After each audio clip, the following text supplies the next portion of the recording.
kapalaboy eh. Pang ilang araw na natin ito. Pang-anim na araw na. So, yan. Pang-anim na araw na natin nag-jogging.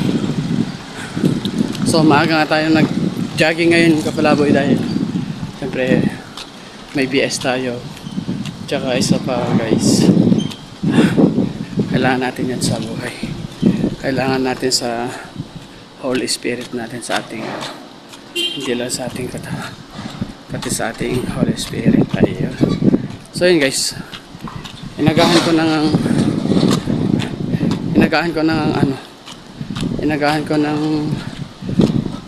jogging para sa ganun ay makatin tayo. So bukas hindi tayo makaka-jogging kapalaboy dahil Friday. So after na ng trabaho natin guys, diretso na ako dun sa simbahan namin.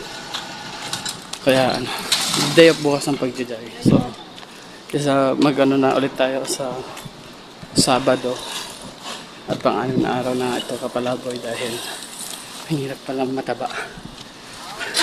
Dati kasi kapalaboy, ang alam ko masarap maging mataba. Pero okay naman kapalaboy dahil